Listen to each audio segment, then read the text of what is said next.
এই মুহূর্তে আমি দাঁড়িয়ে আছি প্রায় ২৫০০ বছর আগের প্রাক মৌর্য যুগের এক আশ্চর্য ইঞ্জিনিয়ারিং যে স্ট্রাকচার বা অবকাঠামো তার উপরে দাঁড়িয়ে আছি। এটা হচ্ছে সাইকোপিয়ান ওয়াল বা একটা প্রোটেকশন প্রাচীর। কোথায়? এটা বিহার জেলার রাজগিরে পড়ে। সো হ্যালো জনগণ, কেমন আছো তোমরা? আমি তোমাদের হোস্ট অর্পণ, আর ক্যামেরায় আপনাদের দোস্ত বরুণ ট্রাভেলার্স ডায়েরির আরো একটা নতুন ভিডিওয়ে স্বাগত জানাই।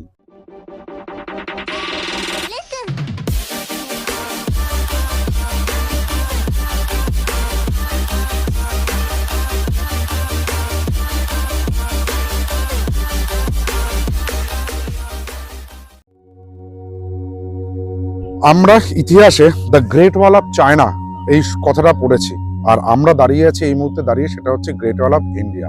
দুটোর পারপাস কিন্তু এক। এই যে সাইকোপিয়ান ওয়াল are great wall of China, দুটোর মেন পারপাস শত্রুদের আক্রমণকে প্রতিহত করা। তখনকার দিনের মগধ সাম্রাজ্যের রাজধানী ছিল কিন্তু এই রাজগৃহ বা অধুনা রাজগীর। সেই রাজগীরকে শত্রুর আক্রমণ থেকে বাঁচানোর জন্য এই ৪০ কিলোমিটার সুবিস্তৃত একটা প্রস্তর প্রাচীর নির্মাণ করা হয়েছিল। এটা ইঞ্জিনিয়ারিং এর আশ্চর্য কেন বললাম? কারণ এই যে সাইকোপিয়ান কথাটা এসছে গ্রিক ওয়ার্ড সাইক্রো থেকে। সাইক্রো মিনস হচ্ছে একটা আকৃতিহীন পরপর পাথর বসিয়ে স্ট্যাকিং বানানো। খুব ভালো করে দেখবেন, কোনো সমান মাপের কোনো পাথর বা কিছু নয়, বিভিন্ন স্ট্রাকচার এটা বানানো রয়েছে। আর এই কারণের জন্য একে কিন্তু পরবর্তীকালে ইউনেস্কো ওয়ার্ল্ড হেরিটেজ সাইটের ভেতরে বিশেষ তালিকাভুক্ত করা হয়েছে। আর একটা ইনফরমেশন আপনাদের সঙ্গে শেয়ার করি, সেটা হচ্ছে এই সাইকোপিয়ান ওয়ালটা কিন্তু গ্রেট ওয়াল অফ চায়নার নির্মাণের বহু আগে তৈরি হয়েছিল। এর আনুমানিক বয়স আজকের দিনে দাঁড়ালে প্রায় ২৫০০ বছর আগে তৈরি এই প্রোটেকশন গার্ড ওয়ালটা।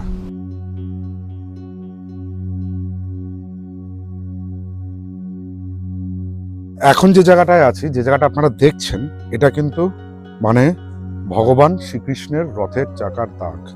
রাজগীরের এই সাইকোপিয়ান ওয়ালের ঠিক কাছেই এই জায়গাটা মানে রয়েছে। এখানে আসলে আপনারা দেখতে পারবেন রাজগীরের বিভিন্ন জায়গায় কিন্তু এইরকম ক্যানেন লাইক বা চ্যারিয়াট মার্ক আপনারা দেখতে পারবেন। তার মধ্যে এটা প্রবাবলি মানে মহাভারতের যুগে শ্রীকৃষ্ণের রথের চাকার দাগ হিসেবে এখানে লোকশ্রুতি আছে। যাই হোক, এটাও কিন্তু একটা খুব হিস্টোরিক্যাল একটা প্লেস। আপনারা যখন রাজগীরে আসবেন এই জায়গাটা কিন্তু অবভিয়াসলি ভিজিট করবেন। আমরা এখানে সবাই রয়েছি, ওই যে ওখানে সব রয়েছে, দিদি, মাসি, আর ওই যে গোগল, আর সামনে প্রতাপদা রয়েছে হলুদ জ্যাকেটে, মেশো রয়েছে, আর বোন রয়েছে।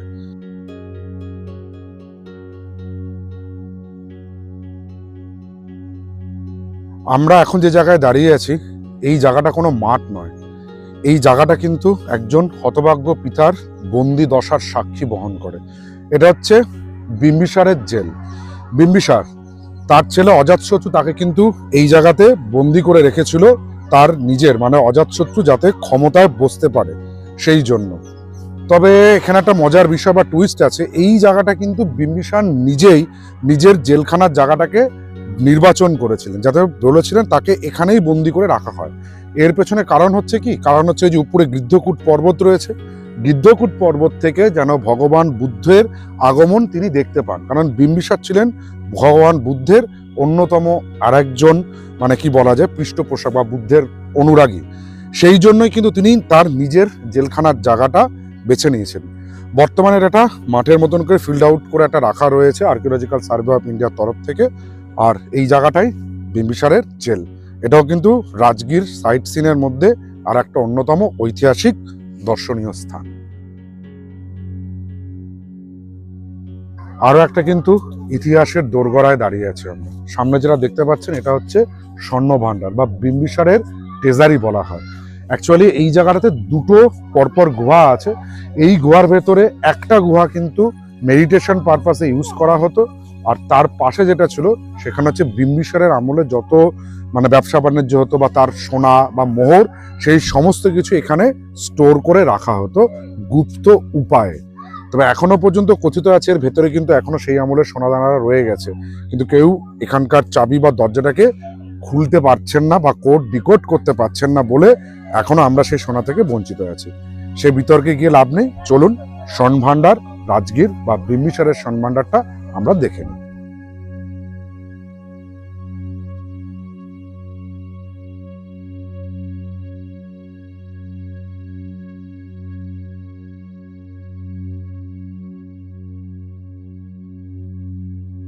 এই বিম্বিসারের সম্ভাণ্ডার দেখে এখন আমরা টোটো করে চলে যাচ্ছি মানে জরাসন্ধের আখড়াকে দেখার জন্য।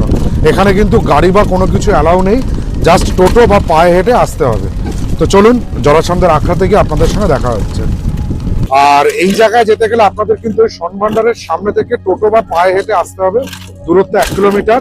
আর টোটোয় যদি যান তাহলে যাতায়াত মিলিয়ে মাথা পিছু আপনাদেরকে 20 টাকা করে দিতে হবে। এখন দাঁড়িয়ে আছি রাজগীরের আরো একটা ইতিহাস তথা মহাভারত প্রসিদ্ধ স্থান জরাসন্ধের আখড়া বা জরাসন্ধের যুদ্ধক্ষেত্রে। 5টা পাহাড়ের মধ্যেখানে এই রাজগৃহ, আর প্রতিটা ছত্রে ছত্রে কিন্তু রয়েছে রাজগীরে মহাভারত তথা ইতিহাসের গল্প।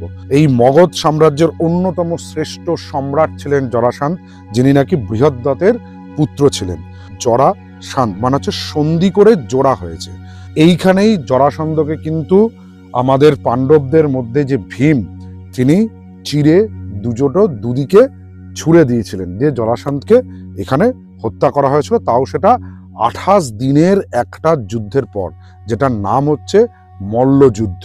মানে 28 দিনের মল্লযুদ্ধের পরে মহাবলী ভীম কিন্তু জরাসন্ধকে এই জায়গাটাতে, মানে তার যে আখড়া, তার যে ব্যাটেল গ্রাউন্ড, সেই জায়গাটাকে কিন্তু তাকে নিধন করেছিল।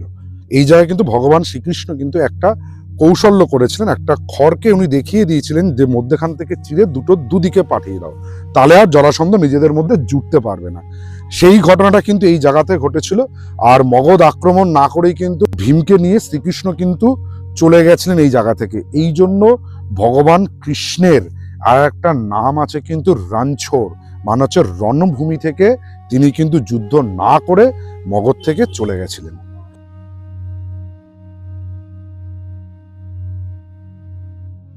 রাজগীরে আসলে কিন্তু রাজগীর ভ্রমণের অন্যতম অ্যাট্রাকশন হচ্ছে কিন্তু এই নেচার সাফারি বা জু সাফারি। নেচার সাফারির ক্ষেত্রে আপনাদের তো নেচার সাফারি হবেও, তাছাড়াও তার সাথে গ্লাস ব্রিজ, তারপরে হচ্ছে একটা সাসপেনশন ব্রিজের ওয়াক আছে। এই সমস্ত কিছু ইনক্লুড করে টিকিটটা পড়ছে 300 টাকা পার হেড। আর জু সাফারির ক্ষেত্রে আপনাদের টিকিট পড়বে হচ্ছে 250 টাকা করে পার হেড। এটা হচ্ছে গ্লাস ব্রিজে ওঠার এন্ট্রি পয়েন্ট। এই জায়গা থেকে যেতে হবে। তবে এখানে ওঠার বা গ্লাস ব্রিজে যাওয়ার জন্য কিন্তু বেশ কিছু নিয়ম আছে। প্রথম কথা হচ্ছে যে একটা গ্রুপে 10 থেকে 12 জন করে ওনারা সিলেক্ট করে দেন, সেইভাবে যেতে হয়। বাট পার গ্রুপ ভেতরে কিন্তু 3 থেকে 4 মিনিটের বেশি থাকতে পারবে না। যদি 4 মিনিটের বেশি থাকে তাহলে কিন্তু একটা পয়েন্টে স্ট্রিক্টলি মেনটেন করেছে, মেবি চার্জ বা পেনাল্টি হতে পারে। ফাইনালি গ্লাস ব্রিজের দোরগোড়ায় চলে এসেছি। এগুলো হচ্ছে কিন্তু কাঁচের স্টেপ পুরো, আর এই যে হচ্ছে কাঁচের ফ্লোর। এই ফ্লোরের এই সামনে থেকে পুরো ভিউ।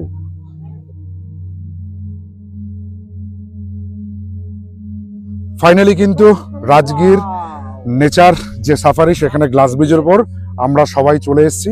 Enter family member. ক্যামেরার পেছনে বরুণ রয়েছে, ওই জন্য বরুণকে দেখা যাচ্ছে না। আর পিছনে যেটা আপনারা দেখতে পাচ্ছেন, এটা কিন্তু হচ্ছে বৈরবগিরি, মানে বৈভবগিরি পর্বত। এটাও একটা রেঞ্জ। পুরো রাজগীরকে যে 5টা পর্বতের কথা বলা হয়, এখানে একটা রয়েছে, এই সামনে 2টো, পিছনে একটা, আরো 3টে এই সাইড দিয়ে সবকিছু দিয়ে রয়েছে। বেশ ভালো এনজয়েবল জায়গা। এই আপাতত সাসপেনশন ব্রিজ, এখান দিয়ে বেরোতে হবে। গ্লাস ব্রিজ হয়ে গেল, সাসপেনশন ব্রিজ করে নিয়ে এইবার আমরা এখান থেকে বেরিয়ে চলে যাব হচ্ছে ওয়াইল্ড লাইফ সাফারি বা জু সাফারি করতে।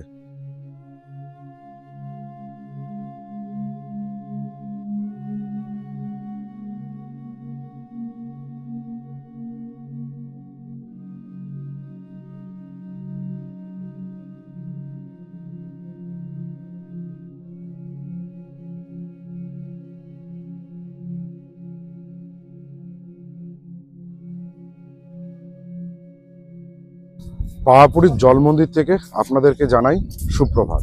পাওয়াপুরী এই শহরটা নামটা শুনলেই সবার প্রথমে যেটা আছে সেটা হচ্ছে জল মন্দির। এই যে যেখানটাতে আমরা এখন হাঁটছি, এটা কিন্তু হচ্ছে পাওয়াপুরীর কমল সরোবরের মধ্যে অবস্থিত জল মন্দিরের এন্ট্রান্সে। 527 খ্রিস্টপূর্বাব্দে ভগবান মহাবীর এখানে নির্মাণ লাভ করেছিলেন। ভগবান মহাবীর কিন্তু ছিলেন জৈন ধর্মের 24তম এবং সর্বশেষ তীর্থঙ্কর। ভগবান মহাবীরকে যখন এখানে দাহ করা হয় তখন তার যে ভক্তকুল আছে সেই ভক্তকুল বা ভক্তরা এসে প্রত্যেকেই তাদের পরম শ্রদ্ধেয় মহাবীরের স্মৃতিচিহ্ন হিসেবে এই জায়গা থেকে নাকি মাটি বাড়িতে নিয়ে যায় এবং এই মাটি খননের কার্যের পরে কিন্তু এই জায়গায় এই কমল সরোবরটি তৈরি হয়। আর যেখানেই ভগবান মহাবীরকে দাহ করা হয়েছিল সেই জায়গাতেই কিন্তু মন্দিরের মূল গর্ভগৃহটি নির্মাণ করা হয়েছে, যেখানে জৈনরা আজও সশ্রদ্ধায় তাদের ভগবান মহাবীরকে পূজা অর্পণ করে থাকে। আরও একটা ইন্টারেস্টিং ফ্যাক্ট আপনাদের সঙ্গে শেয়ার করি এই মন্দির সম্পর্কে, সেটা হচ্ছে যে এই পাওয়াপুরীর মন্দিরের সব থেকে বড় উৎসব সেটা কিন্তু হচ্ছে মহাবীরের মৃত্যুবার্ষিকী। এখানে লাড্ডু মহোৎসব করা হয়, আর ওই দিন ভগবান মহাবীরকে 151 কেজি ওজনের লাড্ডু নিবেদন করা হয়। আর সেই দিনটা কিন্তু আমাদের কালী পুজোর দিন, মানে কার্তিক অমাবস্যার যে তিথি বা অমাবস্যার দিন, তার সঙ্গেই মহাবীরের মহানির্মাণ দিবসটি একই দিনে পড়ে। ওই দিনকেই ভগবান মহাবীরের মহানির্মাণ দিবসটি কিন্তু জৈন ধর্মের লোকেরা মহাসমারোহে উদযাপন করেন এই পাওয়াপুরের জল মন্দিরে।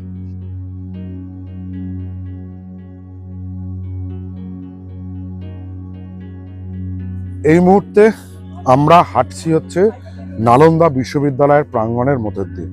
প্রতিষ্ঠার পর থেকে কিন্তু 800 বছর ধরে যতদিন পর্যন্ত এই নালন্দা বিশ্ববিদ্যালয় জীবিত ছিল, মানে ওয়ার্কিং কন্ডিশনে ছিল, তখন কিন্তু সারা বিশ্বের অনেক জ্ঞানী গুণী বিদ্বানদেরকে জন্ম দিয়েছে নালন্দা বিশ্ববিদ্যালয়। যে জায়গাটায় দাঁড়িয়ে আছি এই জায়গাটার কিন্তু নালন্দা ইউনিভার্সিটির একদম পুরো সেন্টার বলা যেতে পারে, কারণ হচ্ছে আমার বাঁ দিকে যে সমস্ত ধ্বংসাবশেষগুলো রয়েছে এগুলো কিন্তু হচ্ছে সেই 10,000 ছাত্রের থাকার হোস্টেল।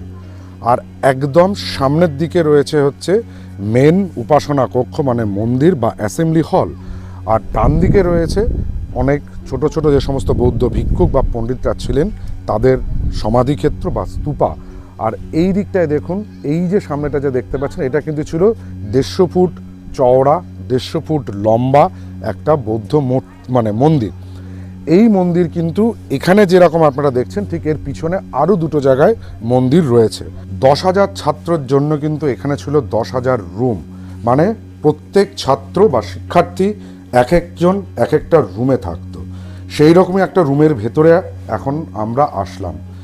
এটা হচ্ছে একটা রুমের পরিসর। এখানে একজন শিক্ষার্থী তার শোয়ার জায়গা ছিল, এই জায়গায় বই খাতা রাখার জায়গা, সমস্ত কিছু কিন্তু রয়েছে এই ঘরটার ভেতরে। পিছনে যারা দেখতে পাচ্ছেন এটা কিন্তু নালন্দা ইউনিভার্সিটির খুব পরিচিত একটা জায়গা। ইন্টারনেট, টাকা সব কিছুতে আমরা এটা দেখতে পাই। অ্যাকচুয়ালি এটা হচ্ছে মেন মন্দির। বৌদ্ধ ধর্মের দুটো পার্ট ছিল, হীনযান আর মহাযান। যখন ভাগ হয়ে যায় তখন কিন্তু এই মন্দিরটা নির্মাণ করা হয়েছিল। আর এর পিছনে যে সমস্তগুলো দেখতে পাচ্ছেন এগুলো হচ্ছে নালন্দার ইউনিভার্সিটির বিভিন্ন আচার্যরা যখন দেহত্যাগ করেছিলেন তখন তাদের সমাধি বানানো হয়, মানে দাহ করার পর তাদেরকে স্তূপ আকারে তাদের সমাধি এখানে নির্মাণ করা হয়েছে।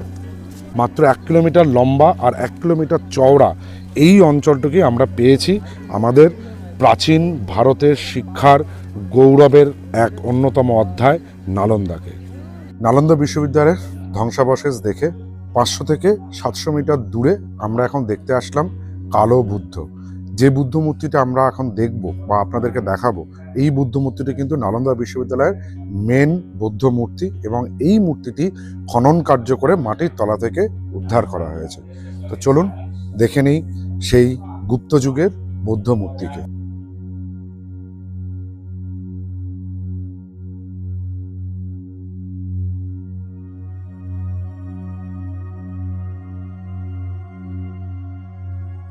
এবার আমরা চলে এসেছি হিউয়েনসাং মেমোরিয়াল হল দেখার জন্য।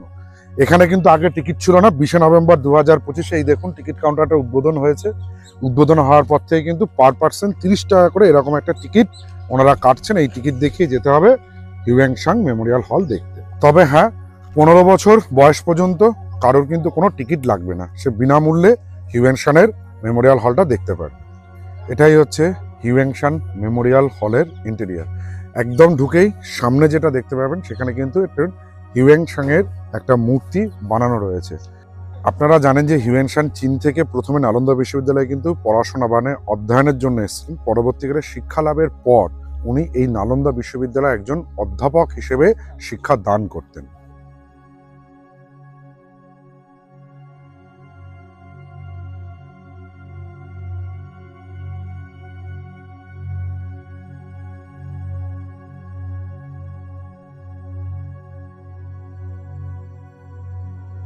আমি এই মুহূর্তে দাঁড়িয়েছি রাজগীরের অন্যতম একটা প্রধান আকর্ষণ মনিয়ার মঠ বা নাগ মন্দিরের সামনে।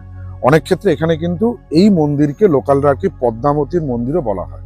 এই মনিয়ার মঠ বা মনসা মন্দির এটা কিন্তু অনেকটা সেই কুয়োর মতন আর কি ব্যাপারটা হয়। এখানে রাজরাজারা পূজা অর্চনা করতেন যখন এই রাজগীরে মানে মগধের তো রাজধানী ছিল রাজগীর, সেই সময় মগধের উপর বা রাজগীরের উপর যদি কোনো আপদ বিপদ আসতো বা কিছু হতো তখন কিন্তু এখানে রাজার বা রাজপরিবারের সদস্যরা এসে ভেতরে পূজা অর্চনা করতেন এবং দেবী মায়ের কাছ থেকে বিভিন্ন প্রতিকার বা এই সমস্ত কিছু তারা চেয়ে নিতেন।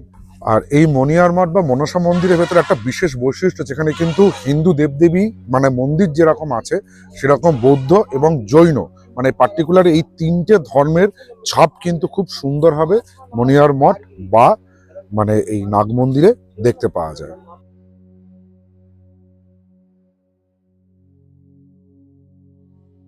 আজকে দিনের একদম শেষ লগ্নে এসে আমরা দর্শন করতে আসলাম ব্রহ্মকুণ্ড। এই সামনে হচ্ছে ব্রহ্মকুণ্ড দ্বার। এবার আমরা যাব ব্রহ্মকুণ্ডকে দেখতে। Brahmakund actually it is a natural hot spring, মানে একটা গরম জলের প্রস্রবণ রয়েছে। মান্যতা আছে এখানে নাকি স্নান টান করলে বিভিন্ন রোগ বাগ বা চর্মরোগ সবকিছু সেরে যায়। তাহলে চলুন দেখে নেই ব্রহ্মকুণ্ডকে।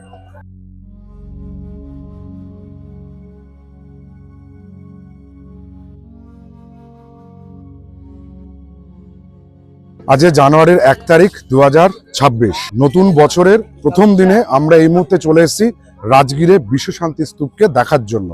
পিছনে যেটা আপনারা দেখতে পাচ্ছেন সেটা হচ্ছে গৃদ্ধকূট ভবন। এখান থেকে কিন্তু রোপওয়ে যাওয়ার এন্ট্রি পয়েন্ট এখন করা হয়েছে। টিকিট কাউন্টার হচ্ছে ওই যে আমার ডান সাইডে রয়েছে, ওটা হচ্ছে টিকিট কাউন্টার। ওখান থেকে টিকিট কেটে এর ভেতরে ঢুকতে হবে। তবে টিকিট কাটার দু রকম প্রসিডিওর আছে, একটা হচ্ছে অফলাইন, একটা হচ্ছে অনলাইন। প্রসিডিওরটা আমি আপনাদেরকে রোপে যেতে যেতে বলছি। রোপওয়ের টিকিটটা যদি আপনারা অনলাইন বুকিং করেন তাহলে আপনাদের একটা সুবিধা হচ্ছে যে একটা কিউ আপনাদের কম দাঁড়াতে হবে। এবং সেক্ষেত্রে অনলাইনে যদি বুকিং করতে হয় আপনারা গুগলে গিয়ে BRSTDC মানে হচ্ছে বিহার স্টেট ট্যুরিজম ডেভেলপমেন্ট কর্পোরেশনের সাইটে রাজগীর রোপওয়ে বলে অপশানটাতে ক্লিক করতে হবে। ক্লিক করার পর ওখানে আপনাদের একটা টিকিটের ফরম্যাট খুলে যাবে। সেখানে আপনারা একটা মানে মোবাইলে যখন আপনারা কাটছেন সর্বাধিক 5 জন রাইড করতে পারে। সেক্ষেত্রে যে রাইডার 1 আছে তার নাম, ডিটেলস, তার যে কোনো একটা সচিত্র পরিচয়পত্র সমস্ত কিছু দিয়ে ফিল আপ করতে হবে এবং বাকিদের নাম, জেন্ডার, এজ সব কিছু ফিল আপ করার পর আপনাদেরকে টাকাটা পেড করতে হবে। অফলাইন এবং অনলাইনের ক্ষেত্রে কিন্তু টাকা একই, সেটা হচ্ছে 120 টাকা কেবিন রোপের জন্য। আর যদি আপনারা চেয়ার কাট বা সিঙ্গেল রোপে কাটেন তাহলে সেক্ষেত্রে আপনাদের পার হেড দিতে হবে 100 টাকা করে। পুরো এই সেকশনটা হচ্ছে বসার জন্য। এখানে ক্যাফেটেরিয়া, রেস্টুরেন্ট, ফুড কোর্ট সমস্ত কিছু আপনারা পেয়ে যাবেন। বেশ নতুন করে এই গৃদ্ধকূট ভবনটাকে সাজানো হয়েছে বা তৈরি করা হয়েছে। এভরিথিং আপনারা সব ফেসিলিটি পেয়ে যাবেন। সকাল সকাল আসতে হবে, আসলে কিন্তু অনলাইনে টিকিট কাটা থাকলে একেবারে ফাঁকা কন্ডিশন রয়েছে। তবে এখানে অল্প বিস্তর কিউ রয়েছে, একদম যে ফাঁকা তা নয়। কালকে এখানে যা মঞ্জার ছিল সেটা মানে একেবারে পুরো বিভৎস, প্রচুর লোক একেবারে গিজগিজ করছিল এই সমস্ত জায়গায়। আমরা বিকেলবেলা এসে ফিরে গেছি, আর টাইমের মধ্যে এসছিলাম তাও ফিরে গেছি, কারণ আমরা কভার করতে পারবো না বলে। সেই জন্য আজকে আমরা আবার বাড়ি যাওয়ার আগে আসলাম বিশ্ব শান্তি স্থানে।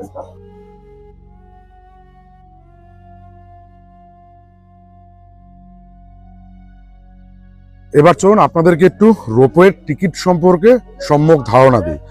অনলাইনে টিকিট কাটলে আপনাদের কিন্তু এই যে বললাম BSTDCর যে সাইটের যে টিকিট সেখানে কাটা এই টিকিট একটা আসবে, QR কোড থাকবে। এখানে যার নামে ইস্যু হবে রাইডার 1 তার পুরো নাম, ডিটেল সবকিছু লেখা থাকবে। এই QR কোড স্ক্যান করে ওনারা তুলবেন। আর এক একটা কেবিনে আপনারা 8 জন করে উঠতে পারবেন। তবে আমি অন্তত এটুকু বলতে পারি যে অনলাইনে টিকিট কেটে আসুন, অনেকটা সময় কিন্তু আপনাদের বেঁচে যাবে। 1969 সালে জাপানের বৌদ্ধ সংস্থা নিপ্পনজান মিয়োজি আর গুরুজি ফুজি বিহারের রাজগীর জেলার রত্নগিরি পর্বতের উপরে কিন্তু এই বিশ্ব শান্তি স্তূপটা নির্মাণ করান। এনাদের মূল উদ্দেশ্য ছিল সারা বিশ্ব জুড়ে শান্তি আর অহিংসার বাণীকে প্রচার করা। এই বিশ্ব শান্তি স্তূপের বৈশিষ্ট্য হচ্ছে এর চারদিকে সোনার প্রলেপ দেয়া বুদ্ধদেবের 4টি মূর্তি আছে। এই 4টি মূর্তির মাধ্যমে বুদ্ধদেবের জন্ম, ধ্যান, ধর্মপ্রচার আর মহাপরিনির্মাণটাকে দেখানো রয়েছে। তো চলুন এখন আমরা দেখে নেব এই বিশ্ব শান্তি স্তূপের অপরূপ সৌন্দর্য। আর আমরা নয়, গৌতম বুদ্ধের শান্তির বাণী সারা বিশ্বে আমাদের এই ভিডিওর মাধ্যমে, আপনাদের মাধ্যমে প্রচার করি।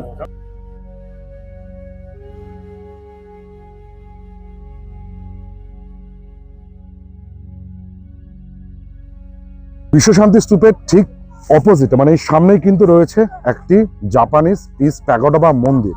এখানে চাইলে আপনারা বেশ কিছুক্ষণ কিন্তু ধ্যান করতে পারেন, শান্তির প্রার্থনা জানাতে পারেন। আর সব থেকে বড় কথা দেখুন, আমার ঠিক ডান সাইডে যা দেখতে পাচ্ছেন এটা কিন্তু হচ্ছে গৃদ্ধকূট পর্বত।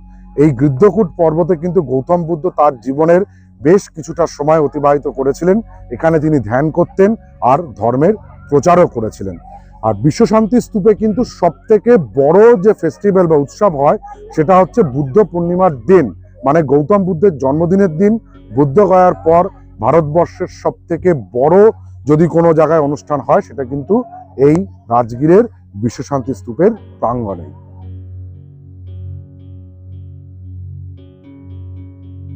বাড়ি যাওয়ার আগে একদম শেষে এসে পৌঁছালাম ঘোড়া কাটোরা লেকে। ঘোড়া কাটোরা কেন এইরকম নাম লেকটার? কারণ এখানে কিন্তু মগধের যে সমস্ত রাজা ছিলেন, যেমন ধরুন বিম্বিসার বা অজাতশত্রু, তাদের ঘোড়ারা বা সৈনিকদের ঘোড়ারা এসে কিন্তু এই জায়গায় জল খেত। সেই থেকে এই লেকটার নাম হয়েছে ঘোড়া কাটোরা। আর এই ঘোড়া কাটোরা লেকটার কিন্তু প্রাকৃতিক সৌন্দর্য খুব সুন্দর। চারপাশে কিন্তু বিভিন্ন পাহাড়গুলো ঘিরে রয়েছে, আর মধ্যেখানে একটা বুদ্ধ মূর্তি বানানো হয়েছে, যেটা নাকি একটা সৌন্দর্যটাকে আরো বাড়িয়ে তুলেছে ঘোড়া কাটোরা লেকের। আর খুব ভালোভাবে দেখলে বা ওপর থেকে যদি দেখা যায়, ওয়াচ টাওয়ারটা বন্ধ রয়েছে, ওয়াচ টাওয়ার থেকে দেখলে দেখা যায় এই লেকটার শেপটাও কিন্তু অনেকটা ঘোড়ার মতো। সমস্ত কিছু মিলিয়ে এই লেকটার নাম ঘোড়া কাটোরা কিন্তু একদম সুন্দরভাবে জাস্টিফাই করছে। এইখানে আপনারা আসলে বোটিং করতে পারেন, মানে এই যে সামনে দেখুন অনেক প্যাডেল বোট চলছে। এই বোটিং এর জন্য আপনাদেরকে মাথা পিছু 80 টাকা করে দিতে হবে। তবে এখানে আসবেন কিভাবে সেটাও একটু বলে দিই। সেটা হচ্ছে কিন্তু যেখান থেকে বিশ্ব শান্তি স্তূপে আসার জন্য পার্কিং লট আছে, ওই পার্কিং লটের সামনে থেকে টোটো কাউন্টার রয়েছে। সেই টোটো থেকে আপনাদের পার হেড 100 টাকা করে চলে আসতে হবে এই ঘোড়া কাটোরা লেকে। 100 টাকা মানে হচ্ছে টু অ্যান্ড ফ্রো। আর তবে তার আগে বিহার গভর্নমেন্টের বন দপ্তরকে আপনাদেরকে 10 টাকা করে একটা টিকিট কেটে নিয়ে ঢুকতে হবে, নিয়ে চলে আসবেন হচ্ছে এই ঘোড়া কাটোরা লেকে। বেশ কিছুটা সময় কিন্তু আপনারা অতিবাহিত করতে পারবেন। যদি আপনারা একটা ডে আউট ট্যুর করতে চান, মানে খালি আসছেন এসে ঘোড়া কাটোরা আছে, সেটাও কিন্তু করতে পারেন। আর এই সামনেই কিন্তু ঘোড়া কাটোরা লেকের কাছে একটা ঘোড়া কাটোরা ইকো পার্ক তৈরি হয়েছে, এবং বিহার গভর্নমেন্টের বন দপ্তর থেকে একটা থাকার ব্যবস্থাও তৈরি করা হচ্ছে। তাহলে সেক্ষেত্রে কিন্তু এখানে চাইলে আপনারা একটা রাত্রেও কাটিয়ে ফেলতে পারেন। ব্যাস, এই ছিল আমাদের অতি পরিচিত বিহারের বিহার বৃত্তান্ত। যদি আমাদের এই বিহার বৃত্তান্তটা আপনাদের ভালো লাগে, তাহলে আমাদের চ্যানেল ট্রাভেলার্স ডায়েরিকে সাবস্ক্রাইব করুন, পাশে থাকা বেল আইকনটিকে প্রেস করুন, সবার আগে নোটিফিকেশন পাওয়ার জন্য লাইক করুন, শেয়ার করুন, কমেন্ট করুন। টাটা।